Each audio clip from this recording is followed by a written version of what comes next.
Assalamualaikum warahmatullahi wabarakatuh. Waalaikumsalam warahmatullahi wabarakatuh. Baiklah Bapak Ibu semua, puji syukur kita ucapkan kehadirat Allah Subhanahu wa taala yang telah memberikan kita rahmat kesehatan sehingga kita bisa berkumpul di sekolah SMP Negeri 4 1 Atap Tanah Pesisir ini. Salawat beriring salam tidak lupa kita haturkan kepada Nabi besar Muhammad Sallallahu Alaihi Wasallam dengan mengucapkan Allahumma sholli ala Muhammad wa ala ali Muhammad sebagai bapak revolusioner dalam umat Islam sedunia. Baiklah, pada siang ini saya calon guru penggerak angkatan 8 SMP Negeri 4 1 Atap Tanah Pesisir Kabupaten Pesisir Selatan mengucapkan terima kasih banyak atas waktu Bapak Ibu untuk mengikuti dalam aksi nyata kegiatan yang saya lakukan dalam modul penyebaran pemahaman dan penerapan pengalaman budaya positif di SMP Negeri 4 1 Atap Tanah Pesisir. Baiklah Bapak Ibu semua, sesuai dengan konsep budaya positif, ada beberapa hal yang kita perubahi di sini, yaitunya perubahan paradigma belajar, kemudian disiplin positif, motivasi perilaku manusia, kebutuhan dasar, posisi kontrol restitusi, keyakinan kelas dan segitiga restitusi. Yang pertama, perubahan paradigma belajar. Pembelajaran paradigma baru atau kurikulum merdeka merupakan pembelajaran yang berorientasi pada penguatan kompetensi dan pengembangan karakter yang sesuai dengan dimensi profil pelajar Pancasila, di mana pembelajaran paradigma baru memfokuskan peserta didik sebagai pusat kegiatan dalam pembelajaran. Kemudian prinsip yang harus diterapkan guru pada pembelajaran paradigma baru yaitunya mempertimbangkan kebutuhan pencapaian belajar para peserta didik. Kemudian membangun kapasitas belajar murid agar mereka bisa menjadi seorang pembelajar yang sepanjang hayat. Yang ketiga, mendukung perkembangan kognitif serta membentuk karakter murid. Jadi inilah Bapak Ibu paradigma perubahan kurikulum merdeka yang kita harapkan pada peserta didik yang akan terjadi. Kemudian apa itu disiplin positif?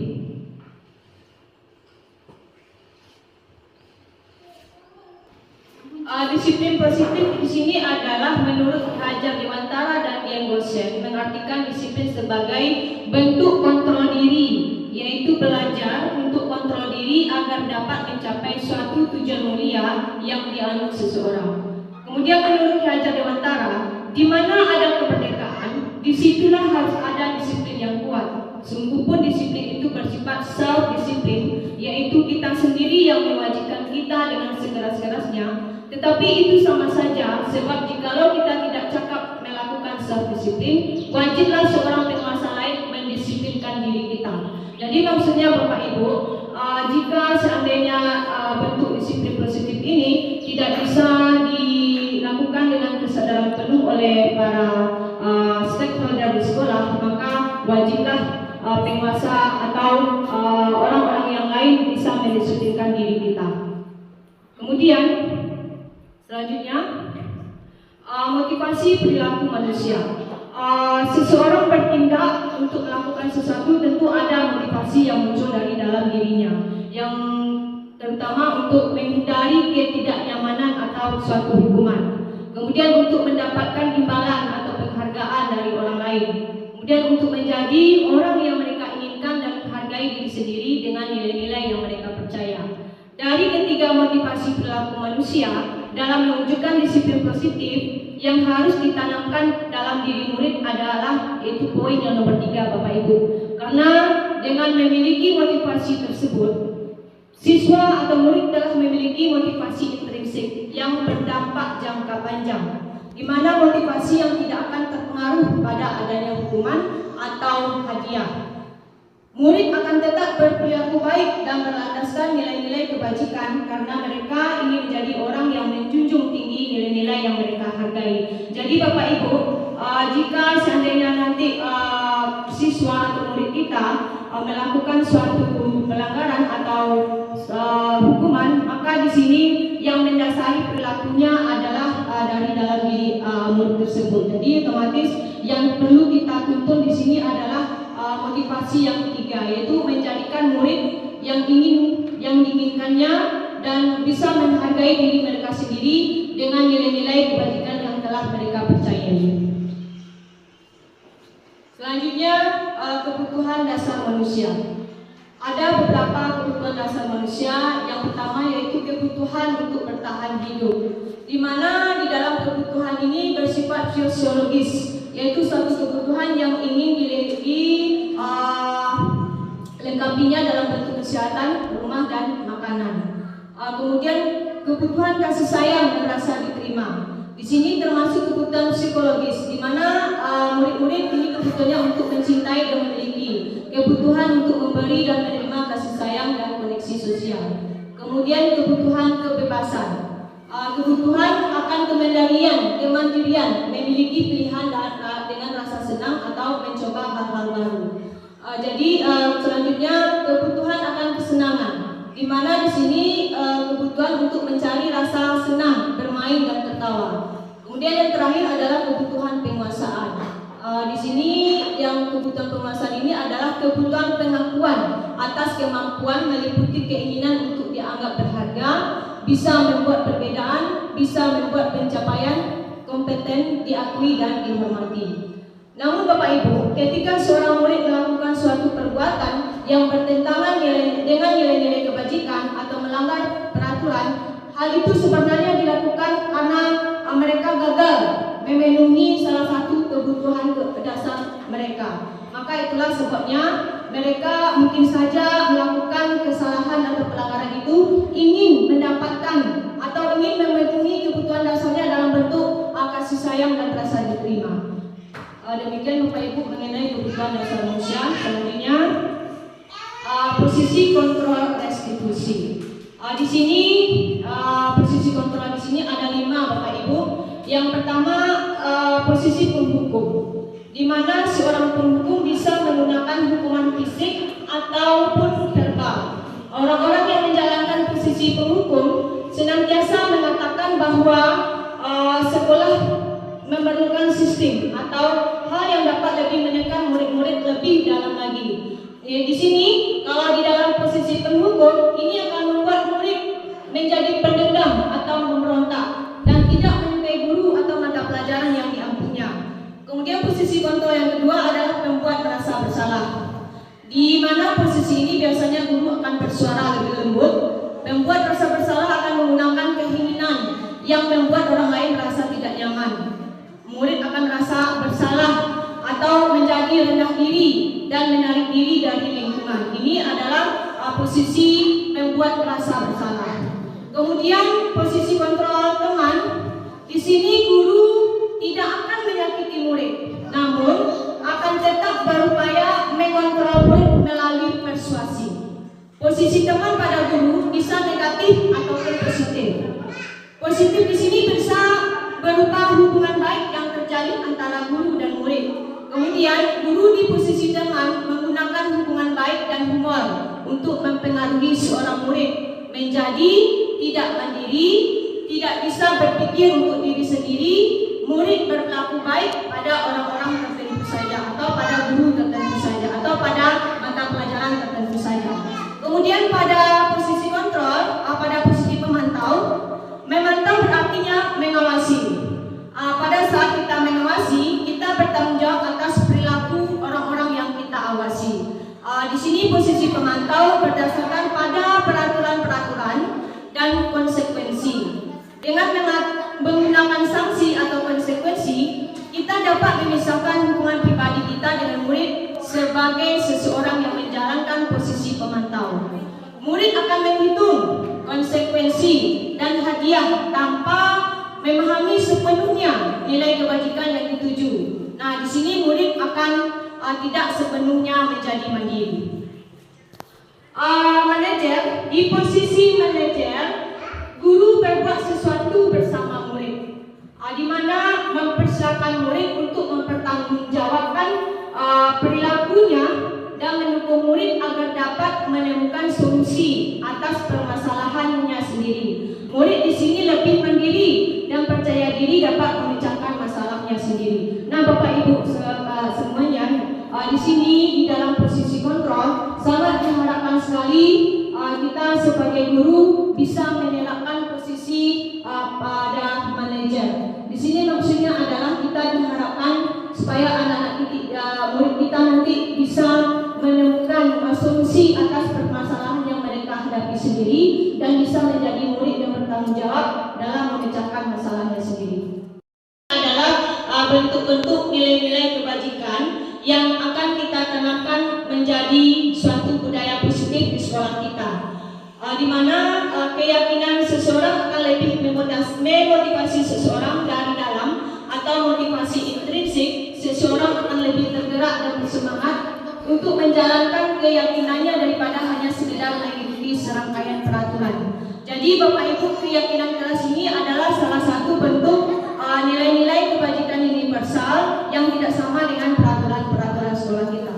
Gimana ciri-cirinya? Yaitu keyakinan kelas bersifat lebih abstrak daripada peraturan yang lebih rinci dan konkret.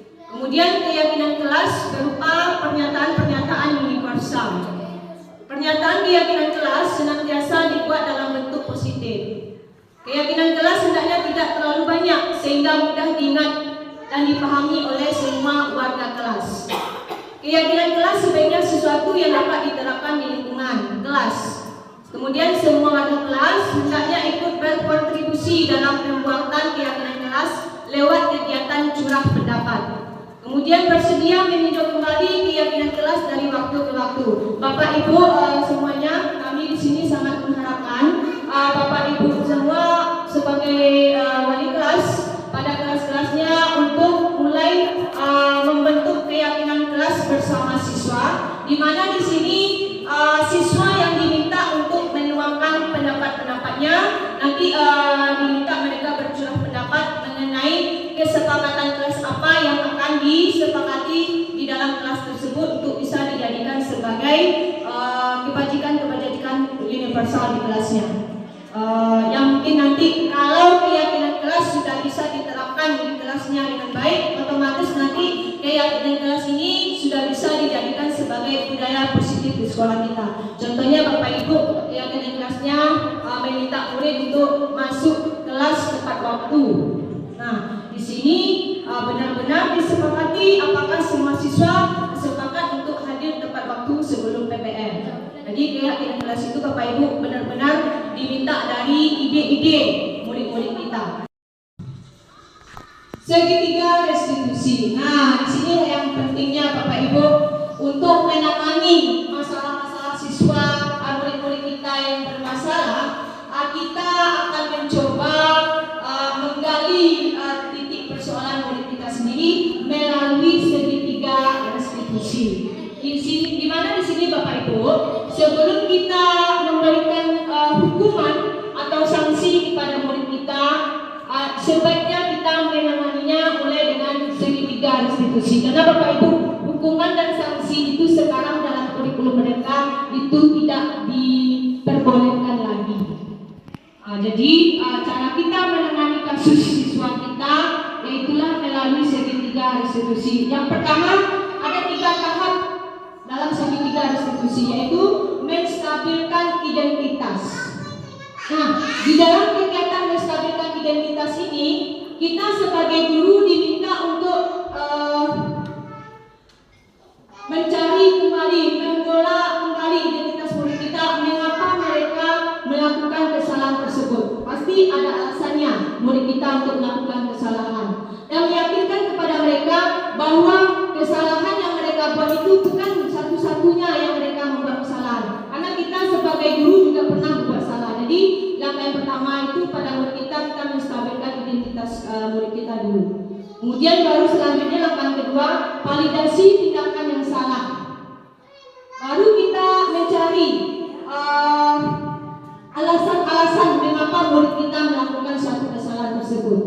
Yang berikutnya dengan cara yang efektif untuk mendapatkan pasti murid kita itu melakukan salah, tentu ada keinginannya mengapa mereka melakukan kesalahan. Jadi kita validasi tindakan yang salah mereka itu.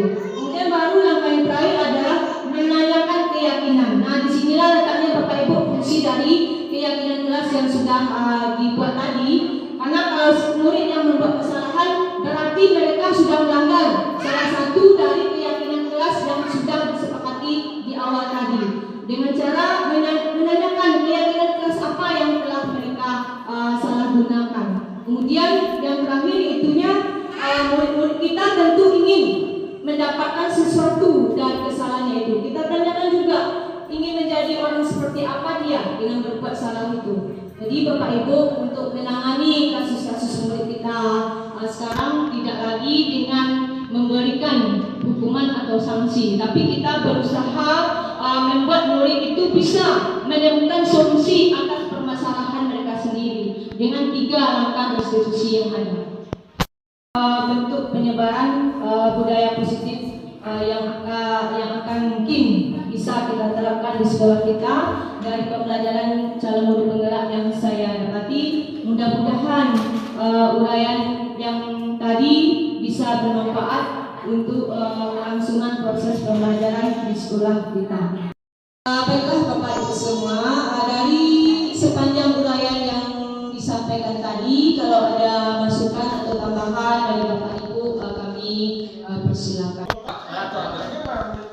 Assalamualaikum warahmatullahi wabarakatuh. Waalaikumsalam warahmatullahi Terima kasih atas waktu yang diberikan. Jadi Bu Nora menyampaikan bahwa ketika timbul persoalan atau masalah peserta didik, kita tidak boleh menghukum, gitu kan? Tidak boleh memberi sanksi. Tapi ada bagaimana cara kita untuk menyelesaikan persoalan itu dengan segitiga restitusi. Ya, segitiga restitusi. Jadi kalau seandainya kita sudah memakai restitusi, segitiga restitusi itu kan kita coba lihat kenapa anak melakukan kesalahan itu, apakah terpakai mendorong gitu. Jika kita menemukan persoalan-persoalan itu, nah bagaimana saudara sikap kita sebagai seorang guru untuk bisa memberikan masukan kepada peserta didik kita. Terima kasih. Terima kasih Bapak atas umpan balik yang Bapak berikan. Salah satu langkah kita dalam menangani kasus-kasus atau permasalahan yang dilakukan murid-murid kita di sekolah, kita bisa menanganinya salah satunya dengan menggunakan segitiga restitusi. Di mana Bapak Ibu di sini di langkah yang pertama yang perlu kita lakukan adalah kita harus menstabilkan identitas murid kita dulu. Kita tanyakan dulu mengapa murid kita ini melakukan kesalahan dan memberikan pemahaman bahwa kesalahan yang mereka lakukan itu bukanlah suatu kesalahan yang fatal, karena tidak murid kita saja yang pernah melakukan kesalahan. Jadi kita otomatis meyakinkan murid kita bahwa setiap orang pernah melakukan kesalahan. Jadi kita tidak langsung mencap murid kita itu bahwa mereka itu salah. Kita meyakinkan bahwa setiap kita pernah melakukan kesalahan. Kalau sudah itu kita lakukan, baru nanti Bapak Ibu kita mencoba memvalidasi tindakan yang salah yang telah mereka lakukan dengan cara menanyakan. Pasti murid kita melakukan kesalahan pasti ada alasannya, karena setiap orang berbuat salah pasti ada alasannya. Mungkin saja murid kita itu ada kebutuhan dasarnya yang belum terpenuhi. Contoh, di dalam kelas mereka sedang belajar usil terhadap salah satu temannya. Nah, mungkin saja di sini ada kebutuhan dasarnya yang belum terpenuhi. Sepertinya mungkin saja dia ingin diperhatikan lebih dalam dari teman-temannya yang lain, atau mungkin saja murid kita ini merasa jenuh dengan bentuk-bentuk pembelajaran yang telah kita lakukan. Baru nanti kalau kita sudah mengetahui alasannya mereka membuat kesalahan tersebut, baru nanti kita menanyakan lagi untuk langkah yang efektifnya dalam mendapatkan apa sebenarnya yang mereka butuhkan. Jadi di sini Bapak Ibu intinya bukan kita yang memberikan solusi atas permasalahan yang perusahaan kembali supaya anak murid itu bisa mencari solusinya sendiri atas masalah yang telah mereka lakukan. Jadi di sini tujuannya adalah supaya mereka bisa termotivasi menjadi murid yang bertanggung jawab atas segala sesuatu yang mereka lakukan. Kalau kita sudah memvalidasi tindakan mereka itu, baru nanti kita tanyakan keyakinan. Keyakinan di sini maksudnya keyakinan yang telah disepakati sebelumnya. Di kelas keyakinan kelas apa yang sudah mereka langgar, yang sudah tidak mereka jalankan. Kemudian baru nanti kita tanyakan lagi, dengan melanggar keyakinan kelas yang sudah sepakati itu, ingin menjadi murid seperti apa mereka. Jadi ibaratnya kita hanya sebagai fasilitator untuk mereka bisa menemukan solusi masalah yang sudah mereka buat. Jadi kita tidak lagi Bapak Ibu harus menguraikan dengan panjang lebar mengapa murid kita itu solusinya seperti apa. Jadi yang kita minta di sini dalam segitiga restitusi benar-benar murid yang bisa menemukan solusi atas permasalahan yang telah mereka buat.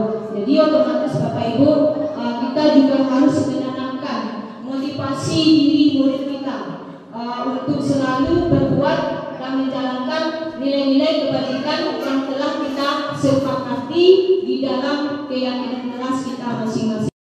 Assalamualaikum warahmatullahi wabarakatuh. Untuk ini Bu Hora, saya ingin bertanya mengenai posisi kontrol restitusi ini. Ketika anak melakukan kesalahan, misalnya seperti terlambat dia datang ke sekolah, apa yang kita lakukan kalau kita ada mana tadi posisi kontrol yang Bu Nara katakan tadi yang Bu Nara jabarkan kepada kami? Apa yang bisa kita lakukan kalau kita sebagai seorang pendidik? Mungkin hanya itu. Saya akhiri dengan Assalamualaikum warahmatullahi wabarakatuh. Baiklah Ibu Nila, terima kasih atas baliknya pertanyaannya. Di mana letak posisi kita sebagai guru jika murid kita sering datang berangkat ke sekolah? Sebenarnya Bapak Ibu, dari 5 posisi kontrol ini yang sangat diharapkan tumbuh dalam diri kita sebagai guru adalah posisi manajer. Di mana posisi di sini guru tidak menempatkan dirinya sebagai seorang pemimpin yang tinggi dari murid, tapi guru di sini bersama-sama dengan murid. Guru mempersilakan murid untuk mempertanggungjawabkan perilakunya dan mendukung murid untuk menemukan solusi atas permasalahannya sendiri. Di sini dalam posisi manajer, murid dituntut untuk lebih mandiri dan percaya diri dalam memecahkan masalahnya. Sebenarnya di dalam posisi manajer ini juga terlibat juga dalam posisi teman dan pemantau. Tapi di dalam memecahkan masalah kita diminta supaya bisa berada pada posisi manajer. Di sini sesuai dengan segitiga restitusi tadi, setiap permasalahan diharapkan murid untuk bisa menemukan solusinya sendiri atas permasalahan yang telah mereka lakukan. Jadi di dalam posisi manajer, guru bersama murid mempersilahkan murid mempertanggungjawabkan atas kesalahan yang telah mereka lakukan. Jadi ada baiknya Bapak Ibu ke depannya kita bisa menerapkan posisi kontrol manajer dalam diri kita sehingga murid-murid kita bisa menjadi murid yang bertanggung jawab sesuai dengan profil pelajar Pancasila. Demikian Bapak Ibu atas uraian dari budaya positif yang akan saya coba terapkan di lingkungan SMP Negeri 4 Satu Atap Anak Pesisir. Semoga Bapak Ibu semuanya juga berkenan untuk menerapkan budaya positif ini di lingkungan sekolah yang kita cintai. Terima kasih Bapak Ibu atas perhatiannya. Saya ucapkan Assalamualaikum warahmatullahi wabarakatuh. Waalaikumsalam.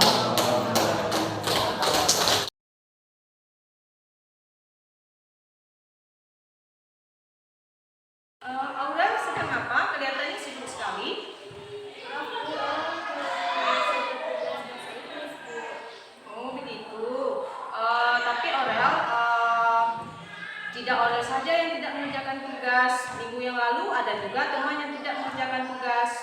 Ya Bu. Aurel tidak mengerjakan tugas pasti ada alasannya kan? Ya Bu, kemarin di rumah ada pesta Bu, jadi Aurel lupa kalau ada tugas.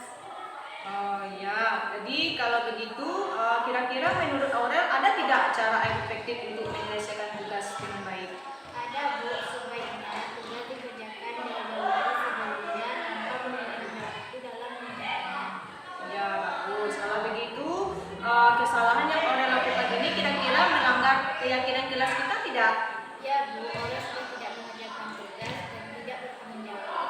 Nah, kalau begitu kira-kira menurut Aurel untuk mengerjakan tugas tepat waktu itu apakah penting? Penting Bu.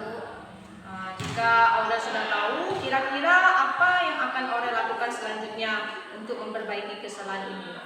Aurel akan mengerjakan tugas tanpa menunda waktu dan lebih bertanggung jawab. Mengerjakan tepat waktu Bu. Ya bagus. Setelah memperbaiki kesalahan ini, kira-kira Aurel ingin menjadi orang seperti apa? Jadi orang yang lebih bertanggung jawab dalam menyelesaikan tugas-tugas Bu. Baiklah Aurel, sekarang kita mulai pelajaran yang baru ya. Baik Bu, terima kasih. Assalamualaikum warahmatullahi wabarakatuh. Saya sangat senang karena waktu saya tidak mengerjakan tugas tepat waktu, Bu Nora bukan memarahi atau menghukum saya, tapi Bu Nora mengajari saya memperbaiki kesalahan saya. Terima kasih Bu Nora. Assalamualaikum warahmatullahi wabarakatuh. Assalamualaikum Bu.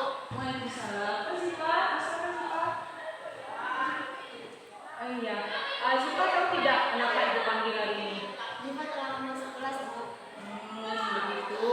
Tapi Sipa kan bukan sering terlambat baru hari ini. Jadi sebagai manusia kita pernah melakukan kesalahan. Jadi bukan Sipa saja yang terlambat hari ini ya. Ya Bu, maaf. Sipa tentu memiliki alasan kenapa bisa datang terlambat hari ini. Ya Bu, semalam Ziva pergi ikut orang tua Ziva menjenguk nenek yang sedang sakit. Lalu apa yang akan Sipa lakukan sehingga tidak terlambat lagi nanti? Jadi puangnya sudah berlalu Bu. Ziva nanti akan menyalakan alarm biar Ziva tidak terlambat. Kalau Ziva tidurnya lama. Kira-kira Sipa terlambat hari ini, Sipa melanggar kesepakatan kelas tidak? Ya Bu, Ziva sudah tidak disiplin waktu Bu. Begitu. Baiklah, kalau kedepannya nanti Sipa ingin menjadi orang seperti apa? Ziva akan lebih disiplin dan tanggung jawab dan waktu. Iya. Jadi jangan lupa ya akan kesepakatan kelas kita untuk selalu dijalankan dengan baik supaya tidak terlambat lagi di minggu yang depannya. Terima kasih Bu. Iya. Assalamualaikum warahmatullahi wabarakatuh. Saya sangat senang karena saya diberi kesempatan memperbaiki diri saya agar bisa lebih baik disiplin, diri dan mandiri tanpa diberi hukuman. Terima kasih Bu Nora.